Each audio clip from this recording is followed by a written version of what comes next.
చెదిరిపోతుంది. మంద చెదిరిపోకుండా మన ప్రియ ప్రభువు మంద ప్రధాన కాపరిగా ఆయన పులుకగా కాపాడుచున్నాడు. కాబట్టి మరి ఆయన మంద కొరకై మరి గొర్రెల కొరకై తన ప్రాణమును ఇచ్చాడు. కాబట్టి ప్రియులారా, అలాంటి కాపరి మన కాపరి. మరి ఎహెజ్కేలు గ్రంథంలో కూడా 34వ అధ్యాయంలో కూడా కాపరి లక్షణాలు మనం ధ్యానించి అక్కడ ఒకటి ఆగాం. ఎందుకంటే దేవుడు దావీదును కాపరిగా ఎన్నుకున్నాడని. దానికి కారణాలు తర్వాత ఆలోచించేద్దాం. అయితే ఇప్పుడు మనం చదువుకున్న మాట కదండి, మత్తయి రాసిన సువార్త 4వ అధ్యాయం 12వ వచనం. యోహాను చెరపట్టబడిన యేసు విని గలిలయకు తిరిగి వెళ్ళి. చూద్దాం ఎవరు చెప్తారో. యోహాను ఎందుకు చెరపట్టబడ్డాడు?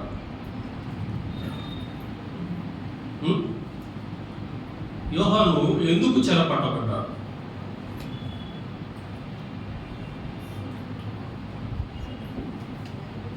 చెప్పగలరా?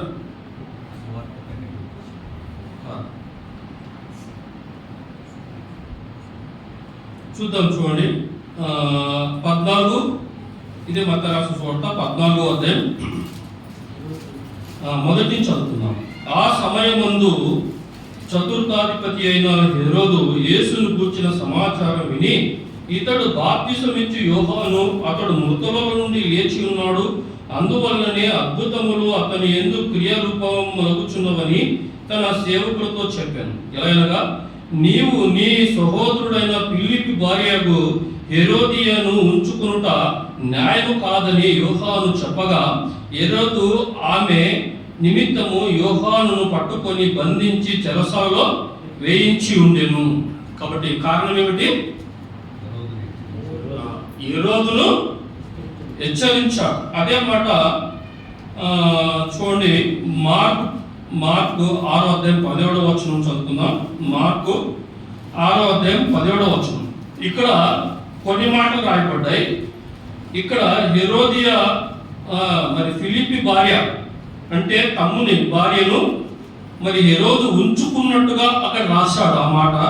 అయితే మార్కు రాసిన సువార్త 6:17లో చూడండి ఏమో రాసుకుంటున్నాడు. మార్కు 6:17. హెరోదు తన సహోదరుడు ఫిలిప్పి భార్య అయిన హెరోదియను పెళ్లి చేసుకొనినందున యోహాను నీ సహోదరుని భార్యను చేర్చుకొనుట నీకు న్యాయం కాదని హెరోదుతో చెప్పెను అని చూసుకుంటున్నాం. తర్వాత ఇతడేం నిమిత్తము యోహాను పట్టి తెచ్చి చెరసాలలో బంధించి ఉండెను. హెరోదియా అతని మీద పగపట్టి అతని చంపబోయెను, గాని ఆమె చేత కాకపోయాను. ఎందుకనగా యోహాను నీతిమంతుడును పరిశుద్ధుడునగు మనుష్యుడని హెరోదు ఎరిగి అతనికి భయపడి అతనిని కాపాడుచు వచ్చాను కదా. తర్వాత చూడండి, లూకా 3:19లో కూడా ఇదే మాట రాయబడింది. అక్కడ కూడా ఏం రాయబడిందో చూడండి. లూకా 3:19 ఏమంటున్నాడు? అయితే చతుర్థాధిపతి అయిన హెరోదు చేసిన సకల దుష్కార్యముల నిమిత్తమును అతని సహోదరుని భార్య అయిన హెరోదియ నిమిత్తము యోహాను అతనిని గద్దించెను. అంటే ఆయన ఎందుకు చెరసాలలో వేయబడ్డాడు? మౌనంగా ఉండలేదు, మొరిగాడు. ఎందుకు అంటే బాప్తిసమిచ్చే యోహాను మరి హెరోదును గద్దించాడు. ఎందుకు గద్దించాడు? 19వ వచనం. అయితే శతాధిపతి హెరోదు చేసిన సకల దుష్కార్యముల నిమిత్తమై ఏం చేశాడు? గద్దించాడు. ప్రియులారా, మరి గద్దింపు అనేది మనకు అవసరం. చూడండి, మత్తయి 18:15లో కూడా ఒక మాట మనం చదువుకుందాం. మత్తయి రాసిన సువార్త 18వ అధ్యాయం 15వ వచనం మనం చదువుకుందాం. మరియు నీ సహోదరుడు నీ ఎడల తప్పిదమును చేసిన ఎడల నీవు పోయి నీవును అతడును ఒంటరిగా ఉన్నప్పుడు అతన్ని గద్దించుము. అతడు నీ మాట వినిన ఎడల నీ సహోదరుని సంపాదించుకుంటేవి. కాబట్టి గద్దించుమని ప్రభు మరి ఆయన హెచ్చరిస్తున్నట్టుగా మనం చూస్తూ ఉంటున్నాం. కాబట్టి సహోదరుని గద్దించు అన్నారు. తర్వాత మరొక మాట మనం చూద్దాం. చూడండి, తిమోతి పత్రిక, రెండవ తిమోతి పత్రిక 4వ అధ్యాయం 2వ వచనం. వాక్యమును ప్రకటించుము, సమయమందు అసమయమందు ప్రయాసపడము, సంపూర్ణమైన దీర్ఘశాంతముతో ఉపదేశించుచు, ఖండించుము, గద్దించుము, బుద్ధి చెప్పు. కాబట్టి పౌలు తన నిజ కుమారుడైన తిమోతికి యవ్వనంలో ఉన్న కుమారునికి హెచ్చరిస్తూ అంటున్నాడు. ఏమంటున్నాడు అంటే వాక్యమును ప్రకటించు. కాబట్టి వాక్యము ప్రకటించుట మరచిపోకూడదు. తర్వాత సమయమందును అసమయమందును ఏం చేయాలా?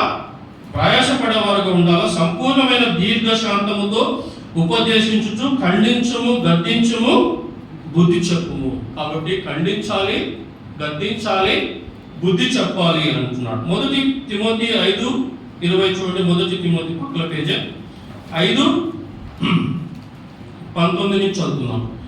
2-3 సాక్షులు ఉంటేనే కానీ పెద్ద మీద దోషారోపణ అంగీకరింపకము. ఇతరులు భయపడు నిమిత్తము పాపము చేయువారిని అందరి ఎదుట గద్దింపు.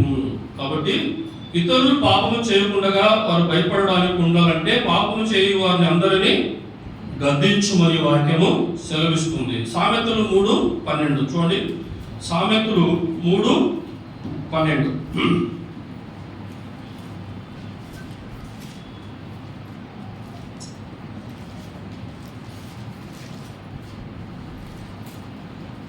తండ్రి తనకు ఇష్టుడైన కుమారుని గద్దించు రీతిగా యెహోవా తాను ప్రేమించు వారిని గద్దించును. కాబట్టి ప్రియులారా, తండ్రి తనకు ఇష్టుడైన కుమారుని ఏం చేస్తాడు? గద్దిస్తాడు. తర్వాత 9:7 చూడండి. 9:7 అపహాసుకులకు బుద్ధి చెప్పువాడు తనకే నింద తెచ్చుకొను.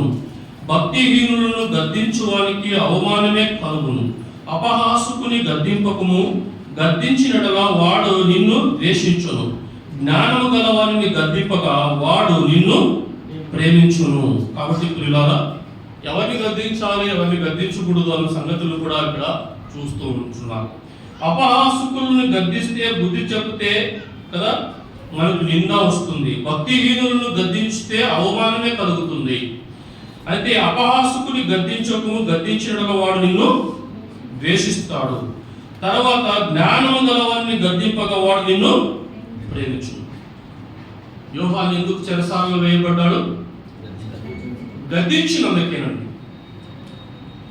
అయితే గద్దించినందుకు ఆయన్ని ప్రేమించాలా? లేదు. కానీ ప్రియులారా, ఆయన్ని ద్వేషించాడు. మరి హెరోదియా కూడా అతని మీద ఏం పట్టింది? పగపట్టినట్టుగా మనం చూస్తూ ఉన్నాం. కుమార్తె నాట్యం ఆడిన తర్వాత మరి ఆమె ఏం అడగాలి అన్నప్పుడు తల్లి బోధిస్తూ ఉంది. ఎవరిని? ఏ తల కోరింది ఆమె?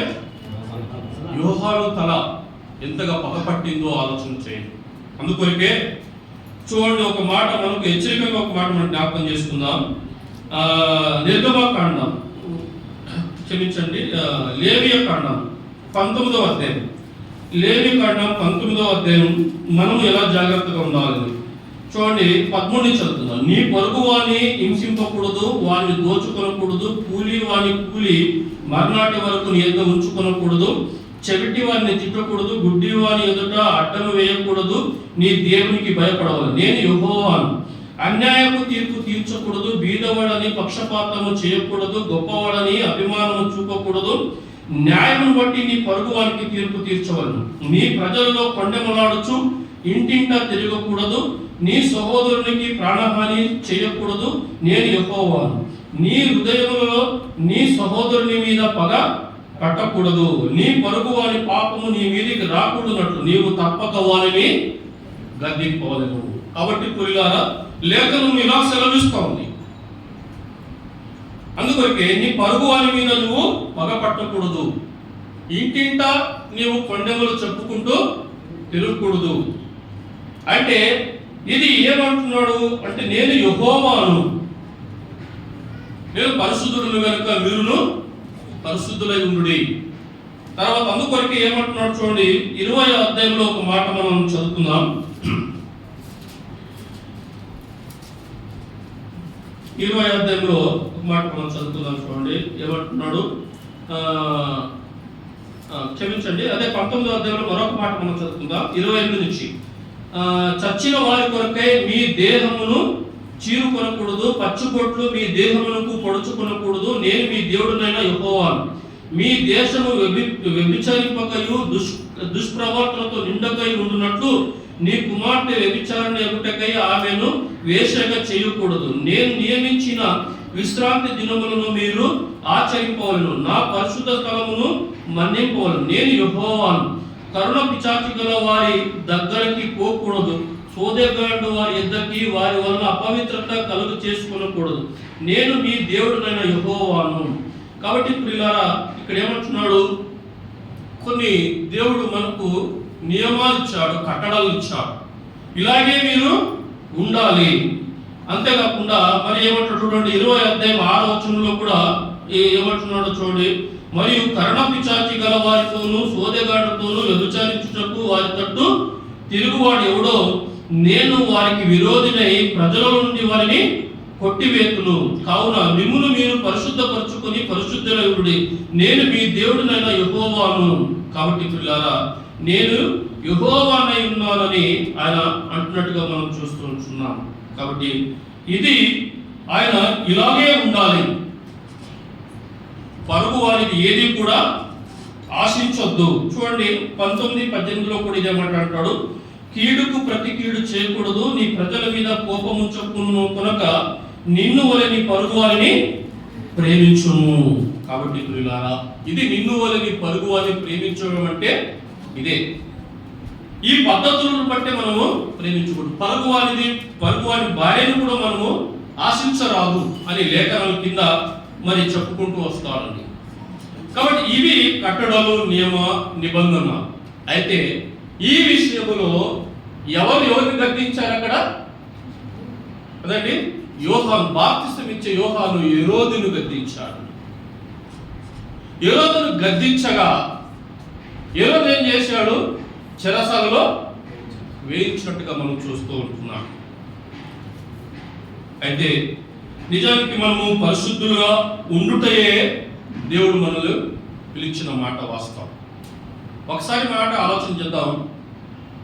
ప్రభు రాకడ కాలంలో ఎలా ఉంటుంది అని చెప్పాడండి. నోవాహు దినములలో ఉన్నట్టుగానే మనం కూడా అలాంటి దినాల్లో ఉన్నాం. ప్రస్తుతం అలాంటి దినాలలో మనం ఉన్నాం. దేవుడు ముందుగానే చెప్పాడు నోవాహు కాలంలో ఎలా ఉంది అంటే అందరూ తప్పిపోయినారు, అందరూ కూడా దేవునికి విరోధంగా జీవించారు. నా ఆత్మ మీతో ఎల్లప్పుడూ వాదించదు అన్నాడు. వాదించాడు దేవుడు కదా. నోవాహు కూడా వారికి సువార్త ప్రకటించినా కానీ లోబడలేదండి. అంటే ఆ కాలము మనం ఉంటున్న కాలము సరిపోయినట్టుగా మనం చూస్తున్నాం. ప్రభు వచ్చేటప్పుడు కూడా అలాంటి కాలమే ఉంటుంది. మరి అలాంటి కాలంలో ఎలా ఉన్నారు భక్తులు అని ఒక మాట మనం ఆలోచన చేస్తే చూడండి. లూకా రాసిన సువార్త 2వ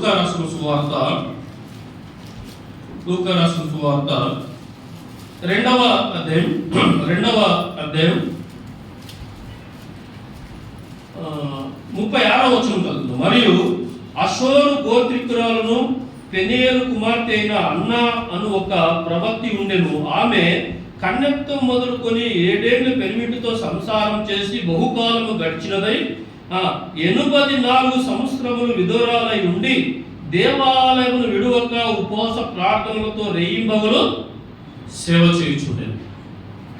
అంటే ప్రవక్తి అంటే అక్కడ అషూరు గోత్రికురాలు అన్నాను ఒక ప్రవక్తి. ఈమె 7 ఏళ్ళు మాత్రమే భర్తతో ఉంది.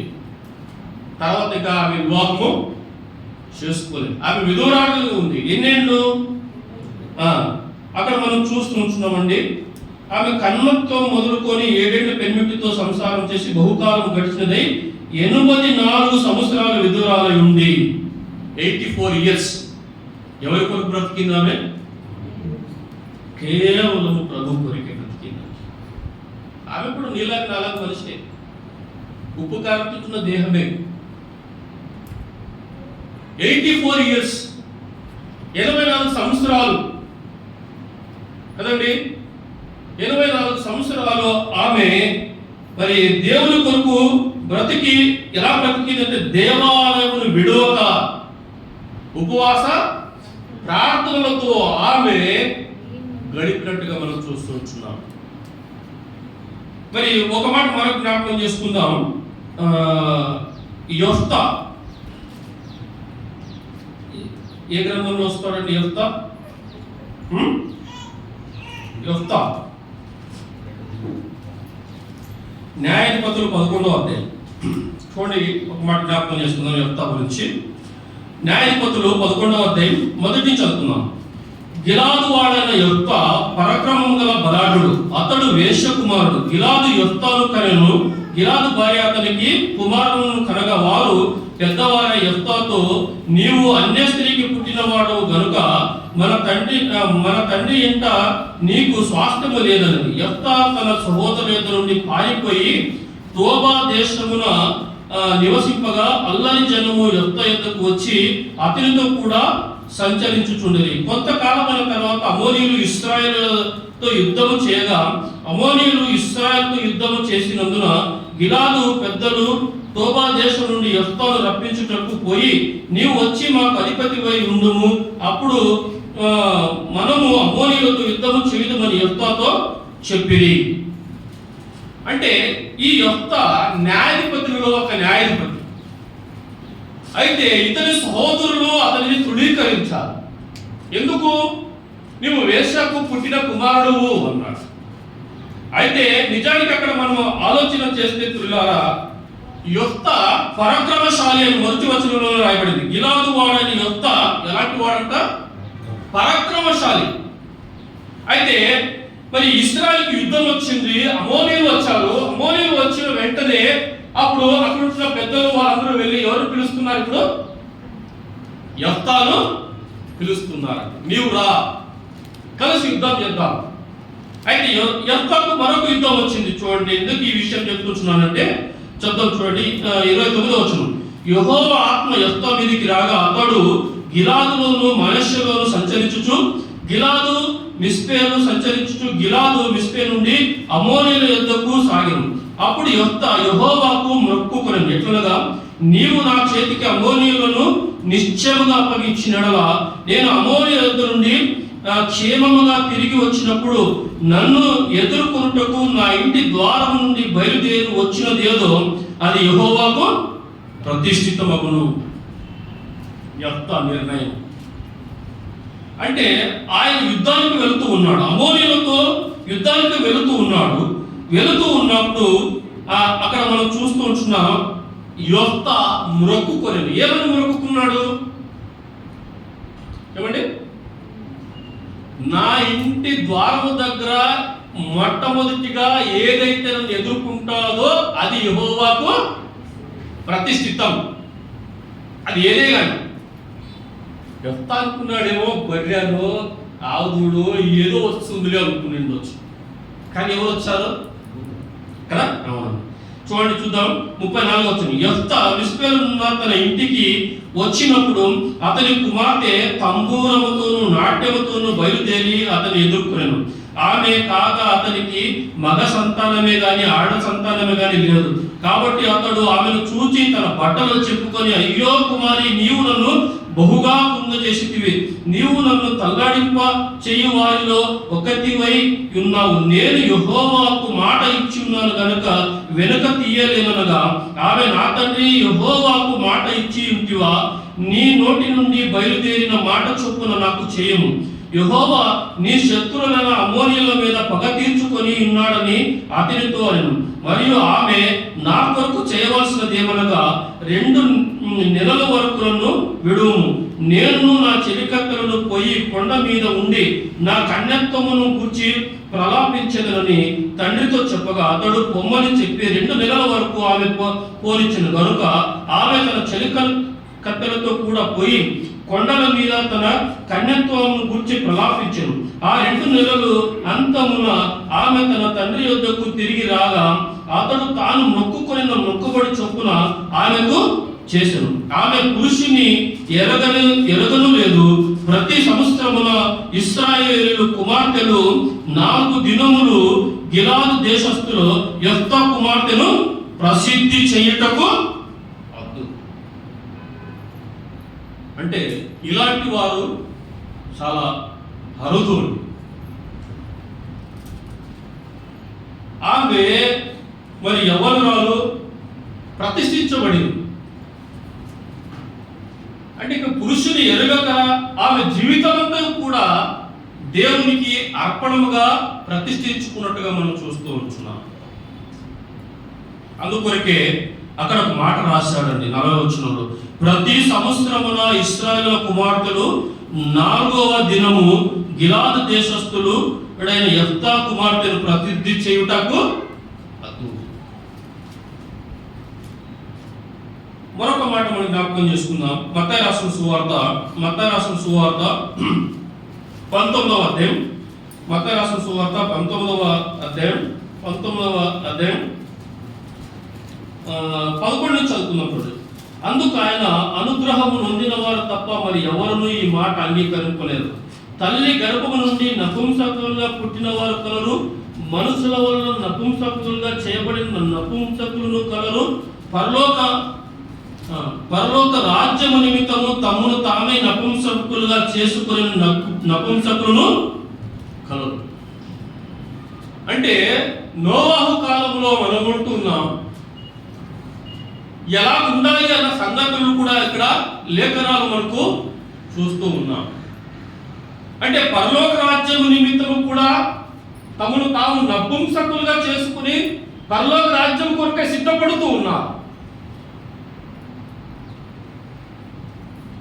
అయితే మనము ఈ కాలంలో ఎలా ఉంటున్నాం? ప్రభు కొరకు ఏ సమర్పణ కలిగి ఉన్నాం? అన్న ప్రవక్తి 84 ఇయర్స్ 24 సంవత్సరాలు దేవాలయం విడువక ఉపవాస ప్రార్థనలో చేతా ఉన్నది. యెఫ్తా కుమార్తె జీవితాంతము కూడా ప్రతిష్ఠింపబడినట్టుగా ఉంటుంది. అయితే ఇప్పుడు కూడా మనం చూస్తున్నాం, ప్రభు అంటున్నాడు, దేవుని రాజ్యము కొరకే తమను తాము నపుంసకులుగా బ్రతుకుతున్న వారు కూడా ఉన్నారు అన్నాడు.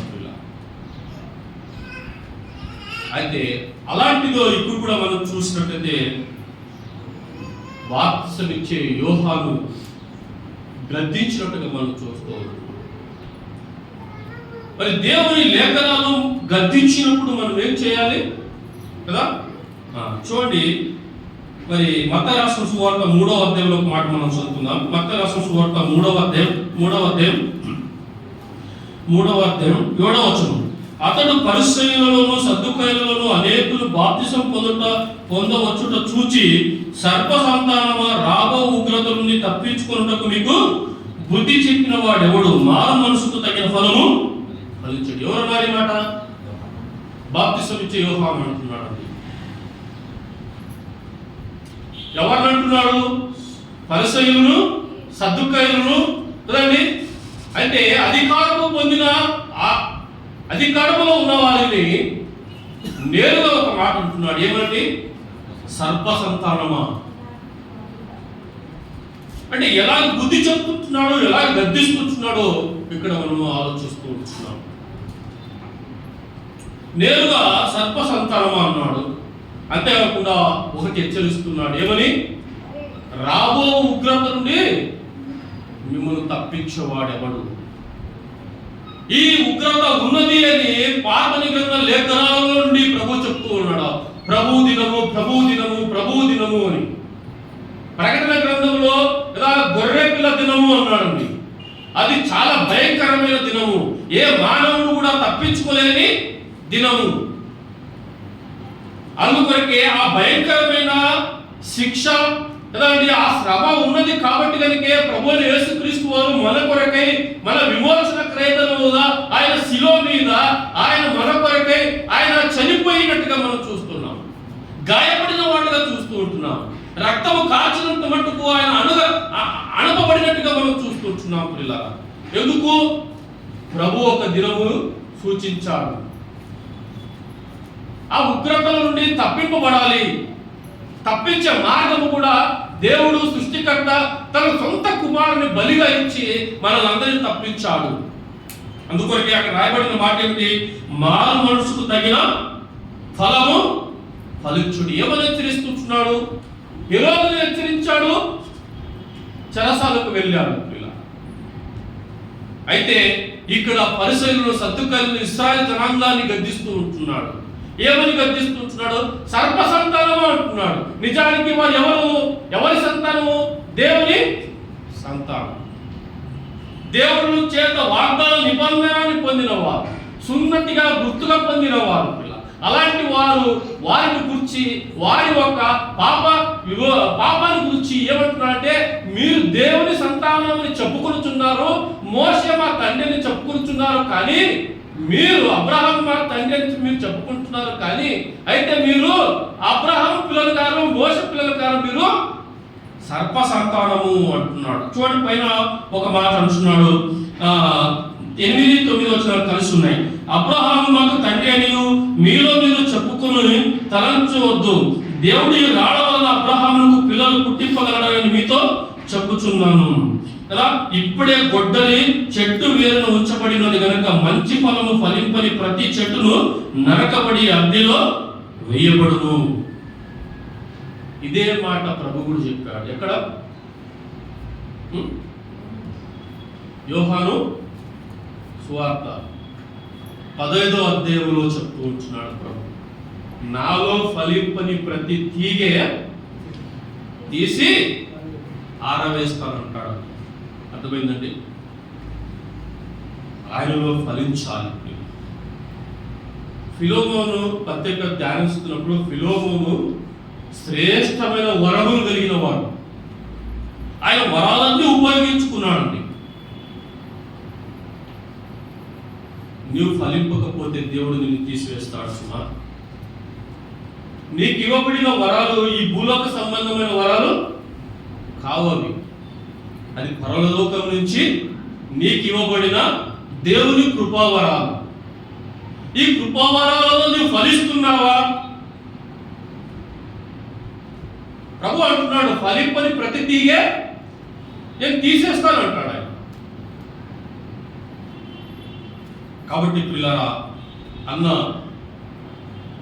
ఆమె 84 సంవత్సరాలు ఫలించింది.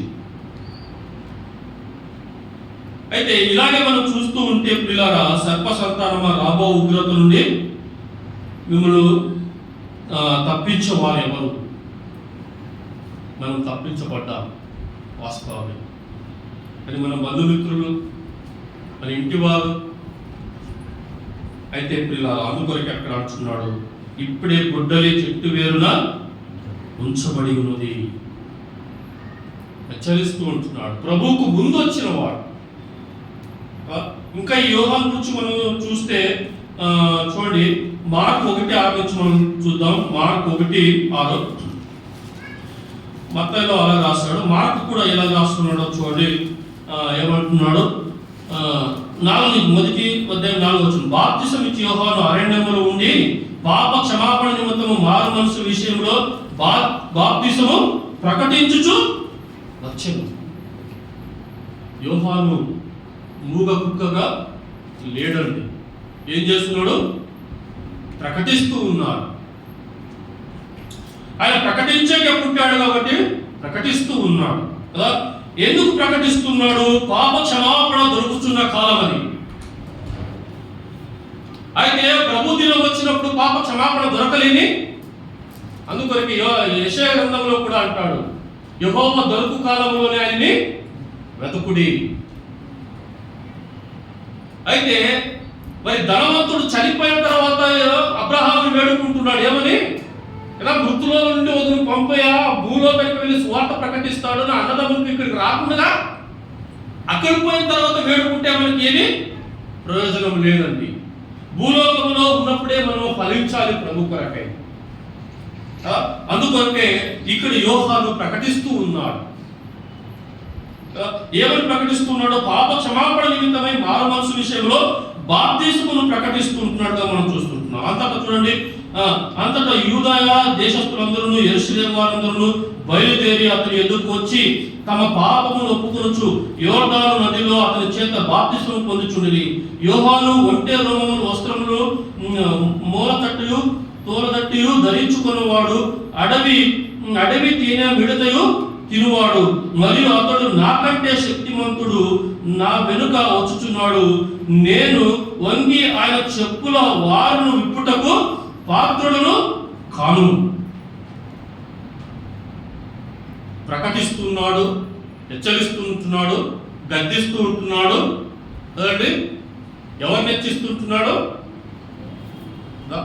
నాకంటే శక్తిమంతుడు, ఆయన వంగి ఆయన చెప్పుల వారును కదండి విప్పడానికి కూడా నేను యోగ్యుడును. అయితే ఇక మనం ఆలోచన చేసినట్లయితే చూడండి 6:17 మార్కులోనే 6:17 చూడండి. యోహాను గురించి కొన్ని మాటలు మనకు అక్కడ రాయబడి ఉన్నాయి. 6 నుంచి తర్వాత అతడు నీతిమంతుడు 19-20 వచనాలు. హెరోదియా అతని మీద పగపట్టి చంపబోరెను గాని ఆమె చేత కాకపోయాను. ఎంతనగా యోహాను నీతిమంతుడును పరిశుద్ధుడును. ఆయన కూడా యోహాను మనలాంటి మనిషే కదా. భూమి మీద అతడు నీతిమంతుడుగా ఉన్నాడు. తర్వాత ఇంకో ఎలా ఉన్నాడంట? పరిశుద్ధత కలిగిన వాడు. అందుకొరకే అలాంటి యోహాను తల తెగవేయబడినట్టుగా మనం చూస్తూ ఉంటున్నాం. తర్వాత చూడండి ఏమంటున్నాడు 25వ వచనం. వెంటనే ఆమె త్వరగా రాజు వద్దకు పోయి బాప్తిసం ఇచ్చి యోహాను తల పళ్ళెములు పెట్టి ఇప్పుడే నాకు ఇప్పింపగా కోరుచున్నానని చెప్పాను. రాజు బహుగా దుఃఖపడి, ఒక అన్యరాజు ఒక ప్రవక్త గురించి దుఃఖపడుతున్నాడంటే యోహాను ఒక జీవన చరిత్ర, ఆయన ఒక సమర్పణ కదండి. అందుకొరకే అక్కడ మనం చూస్తూ ఉంటున్నాం. ఇంకా కొన్ని మాటలు మనం చూసినట్లయితే చూడండి మార్క్ 11:30 చూడండి. మార్క్ ఇదే 11:30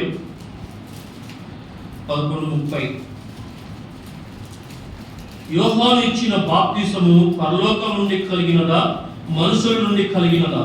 నాకు ఉత్తరమీయుడని చెప్పాను. అందుకు వారు మనం పరలోకం నుండి కలిగినదని చెప్పినడలా ఆయన అలాగైతే మీరు ఎందుకు అతని నమ్మలేదని అడుగును. మనుషుల వలన కలిగినది చెప్పుదరా అని తమలో తాము ఆలోచించుకుని దాని వారు యోహాను నిజముగా ప్రవక్త అని ఎంచిరి కనుక ప్రజలకు భయపడి ఆ సంగతి మాకు తెలియదని యేసునకు ఉత్తరం ఇచ్చింది. అంటే నిజముగా ప్రవక్త యోహాను జీవించిన కాలంలో ఎవరు సాక్ష్యం ఇచ్చారు? యోహాను గురించి ప్రజలే సాక్ష్యం ఇస్తున్నారు. ఏమని? ఆయన ఒక ప్రవక్త కదండి. హెరోదు కూడా అక్కడ మనం ఆలోచన చేసినట్లయితే హెరోదు కూడా దుఃఖిస్తూ ఉన్నాడు. ఎవరి గురించి? బాప్తిసం ఇచ్చే యోహాను గురించి మనం చూస్తూ ఉంటున్నాం. అతని ఫుడ్ ఏమిటంట? ఆయన వస్త్రం ఎలాంటిది? ఒంటె రొమ్ములను ధరించిన వాడు, మిడతలు తేనెయు ఆయనకు ఆహారము కదండి. అంతేకాకుండా ఆయన ఎక్కడ నివసిస్తుంటున్నాడు? అరణ్యములో ఉంటున్నాడు. ఇంకా మనం ఆలోచన చేసినట్లయితే చూడండి మత్తయి రాసిన లూకా 7:18 చూద్దాం. చూడండి 7:18.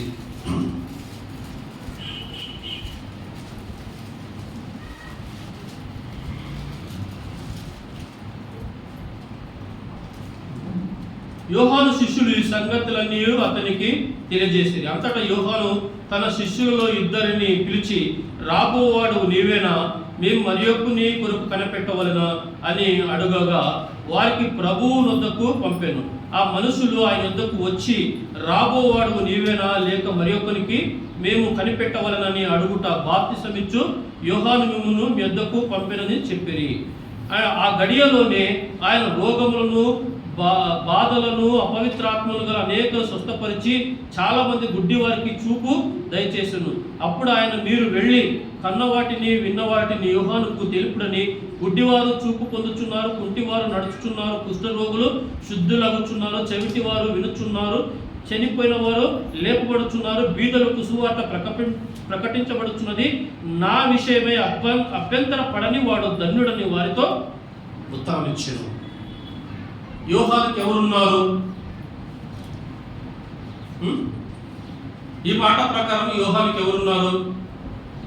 శిష్యులు ఉన్నారు కదా. యోహానుకి ఎవరున్నారు?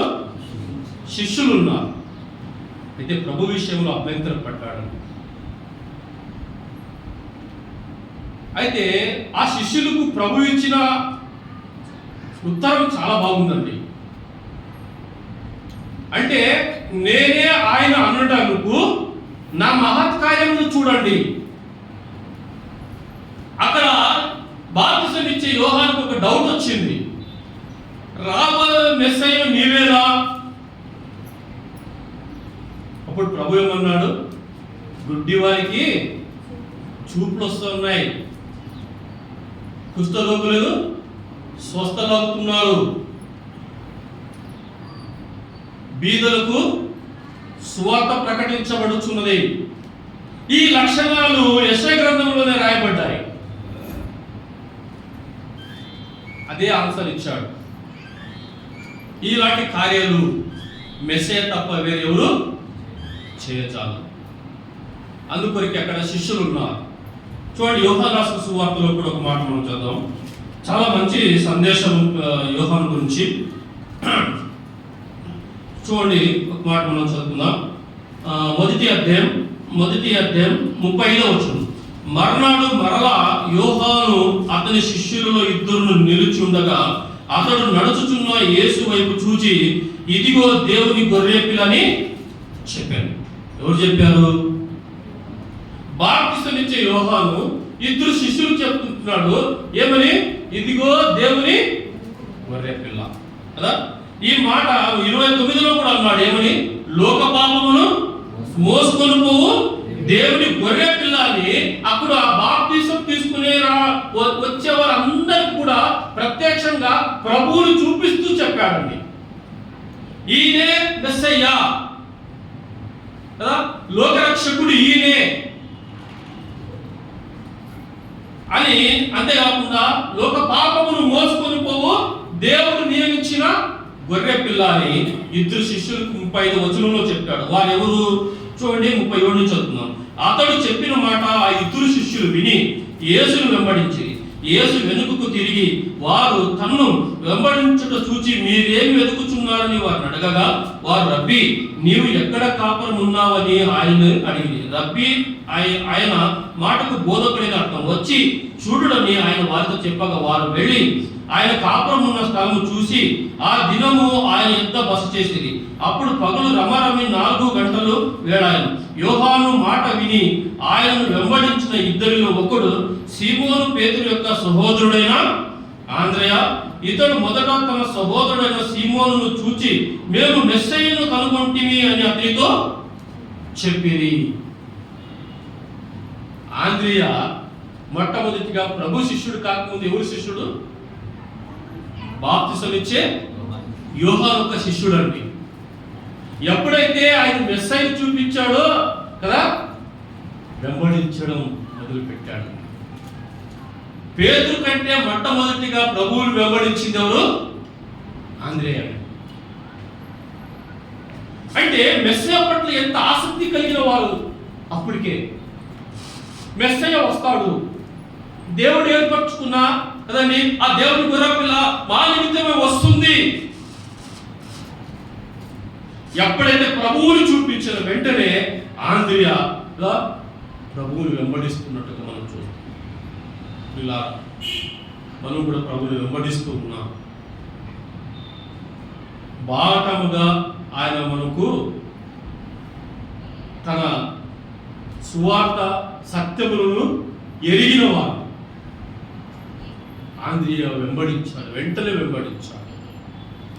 ఆయన వెంబడించిందే కాక తన సహోదరుడైన పేతురుని పిలుచుకొని వస్తున్నాడు. ఇదిగో మేము మెస్సయ్యను కనుగొన్నాం కదా. అందుకొరకే ఇక్కడ మనం చూస్తున్నాం. యోహాను రాసిన సువార్తలో చూడండి 5వ అధ్యాయం 35వ వచనం చూడండి. ఏమంటున్నాడు యోహాను గురించి? ఏమంటున్నాడు? ఈ మాట, అతడు మండుచు ప్రకాశించుచున్న దీపమై ఉండెను, మీరు అతని వెలుగులో ఉండి కొంతకాలము ఆనందించుటకు ఇష్టపడితేది. కాబట్టి పిల్లారా, అతడు ఎలా ఉన్నాడంట? మండుచు ప్రకాశించుచున్నాడు. ప్రభువుకు ముందుగా వచ్చినవాడు. ప్రభు యేసుక్రీస్తుకి యోహానికి ఎన్ని నెలల డిఫరెన్స్? 6 నెలల డిఫరెన్స్ కదా. లూకా సువార్తలో చెప్పబడింది. ఎలిజబెత్ అప్పుడు గర్భంతో ఉన్నప్పుడు 5 నెలలు ఆమె ఇంట్లో దాచబడి ఉంది, బయటికి రాలే. 6వ నెల అప్పుడు గ్యాబ్రియల్ వెళ్ళి మరియా ఆయన ప్రకటించిన తర్వాత మరియా ఎలిజబెత్ దగ్గరికి వెళ్తుందండి. గర్భములో ఉన్నప్పుడే గంతులు వేసిన యోహానండి. మనం మూగ కుక్కలుగా ఉంటే గర్భంలోనే గంతులు వేశాడు. ఇప్పుడు ఇలా ఆరాధనకు వస్తే పాటలు పాడాలి, ఆయన్ని సేవించాలి, అంతేకాకుండా ప్రభువునే జ్ఞాపకం చేసుకోవాలి. మన మనసు అటు ఇటు వెళ్ళిపోయిందంటే వ్యర్థం కదండి. ఆయన బహు కీర్తనీయుడు అండి. గానా ప్రతి గానాల మధ్య జీవించే దేవుడు. నన్ను ఎందుకు ఎన్నుకున్నాడు ఆయన అంటే, రక్తం నుంచి వెళ్ళపోసి నన్ను ఎందుకు కొనుక్కున్నాడంటే ఆయన నువ్వు స్తుతించాలని, ఆయన జ్ఞాపకం చేసుకోవాలని.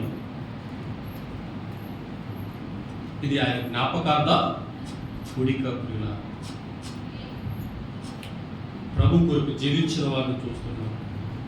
దేవాలయం విడువక ప్రార్థన ఉపవాసాల చేత యొఫ్తా కుమార్తె చాలా మంది పరలోక రాజ్యాల కొరకై నపుంసకులుగా జీవించారు.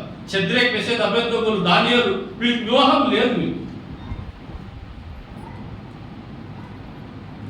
శరీరాన్ని నలుగొట్టుకుంటూ ప్రభుకు సమర్పించిన వారు. మీ దేహమే దేవుని ఆలయం కాబట్టి దేవుడు నివసించే స్థలం అన్నాడు కదా. అందుకొరకే ప్రియులారా, మరి అలాంటి కాలంలో బాప్తిసమిచ్చే యోహాను మండుచు కదా. అక్కడ రాయబడిన మాట ఏమిటంటే, అతడు మండుచు ప్రకాశించుచున్న దీపమై ఉండెను, మీరు అతని వెలుగులో ఉండి కొంతకాలము ఆనందించుట చూచితిని. కాబట్టి పిల్లలు ఆయన మండుచు ఉన్నాడు. తర్వాత చూడండి మరొక మాట, ఇది యోహాను ముగిస్తున్నాను. యోహాను రాసిన సువార్త 3వ అధ్యాయం 22 నుంచి చదువుతాం. చూడండి, గమనించండి. అటు తర్వాత యేసు తన శిష్యులతో కూడా యూదయ దేశములకు వచ్చి అక్కడ వారితో కాలము గడుపుచు బాప్తిసం ఇచ్చుచూ ఉండెను. సలీము దగ్గర ఉన్న ఐనో అను స్థలమునకు నీళ్లు విస్తారముగా ఉండెను కనుక యోహాను కూడా అక్కడ బాప్తిసం ఇచ్చుచూ ఉండెను. జనులు వచ్చి బాప్తిసము పొందిరి. యోహాను ఇంకను చెరసాలలో వేయబడి ఉండలేదు. శుద్ధీకరణమును గుర్చిన యోహాను శిష్యులకు ఒక యూదునితో వివాదం పుట్టింది కనుక వారు యోహాను వద్దకు వచ్చి, బోధకుడా, ఎవడు యోర్దానుకు అవతల నీతో కూడా ఉండెనో నీవెవరిని కూర్చి సాక్ష్యం ఇచ్చివో, ఇదిగో ఆయన బాప్తిసం ఇచ్చుచున్నాడు, అందరూ ఆయన యొద్దకు వచ్చుచున్నారని అతనితో చెప్పింది. అందుకు యోహాను ఇట్లా, తనకు పరలోకం నుండి అనుగ్రహింపబడితేనే గాని ఎవడను ఏమీ పొందనేరడు. నేను క్రీస్తును కాననియు ఆయన కంటే ముందుగా పంపబడిన వాడినే అనియు చెప్పుట మీరే నాకు సాక్ష్యాలు. పెండ్లి కుమార్తె గలవాడు పెండ్లి కుమారుడు అయితే నిలవబడి పెండ్లి కుమారుని స్వరము వినుడి. స్నేహితుడా, ఆ పెండ్లి కుమారుని స్వరము విని మిక్కిలి సంతోషించును. ఈ నా సంతోషము పరిపూర్ణమై ఉన్నది. ఆయన ఎచ్చవలసి ఉన్నది, నేను తగ్గవలసి ఉన్నది. కదండి, ప్రభువుని కూర్చి అంటున్న మాట. ఆయన హెచ్చవలసి ఉన్నది, నేను తగ్గవలసి ఉన్నది. అంటే బాప్తిసం ఇచ్చే యోహానే ప్రభువుకు బాప్తిసం ఇచ్చాడు, కానీ అయితే ప్రభువు కూడా బాప్తిసం ఇస్తున్నాడు. చాలా మంది వస్తున్నారండి, మారు మనసు పొంది కదా ప్రభు సువార్తకు, యోహాను సువార్తకు చాలా మంది వచ్చారండి. చాలా మంది బాప్తిసం తీసుకుంటున్నారు. అయితే శిష్యులు వెళ్ళి చెప్తుంటున్నారు యోహానుకి, అయ్యా నీవు ఎవరి గురించి సాక్ష్యం ఇస్తూ ఆయన కూడా బాప్తిసం ఇస్తున్నాడు అంటే ఆయన అంటున్నాడు, నేను తగ్గవలసి ఉంది, ఆయన పెంచవలసి ఉంది. ఆయన చెప్పులు వారిప్పడానికి కూడా నేను యోగ్యుడిని. ఎంతగా తగ్గించుకున్నాడు, ప్రభుని ఎంతగా చూపించాడు, కానీ ఆఖరికి అభ్యంతరం కూడా పడ్డాడు. అందుకొరకే ఇక్కడ మనం చూసినట్లయితే ఆయన హెచ్చరిస్తూ ఉంటున్నాడు. అంతేకాకుండా మరి ప్రభు శిష్యులు అడుగుతూ ఉంటున్నారు, ప్రభువా యోహాను తన శిష్యులకు ప్రార్థన నేర్పాడు, నీవు కూడా మాకు ప్రార్థన నేర్పు. శిష్యులను తయారు చేశాడు యోహాను, ప్రభు కూడా శిష్యుల్ని తయారు చేశాడు. మోషే యెహోషువని తయారు చేశాడు. కాబట్టి పిల్లారా, భూలోకంలో మనం ఫలించాలి. ఏదో ఒక ఫలం, నీలో ఏ ఫలం ఉందో, పరలోకం నుండి వచ్చిన నీకు ఏ ఫలం ఉందో ఆ ఫలము నీవు ఫలించాలి. ఫలింపని ప్రతి తీగ అయినా తీసి పారవేస్తాడు. కాబట్టి పిల్లారా, బాప్తిసం ఇచ్చే యోహాను మరి అనేకులు తిప్పాడండి దేవుని వైపు. ఆ మాట రాయబడింది, చూపించేందుకు సమయం లేదు. చాలా మందిని తిప్పాడు. మనం కూడా చాలా మందిని ప్రభు వైపుకు మళ్లించేవారుగా ఉండాలి. దేవుడి మాటలు దీవించు.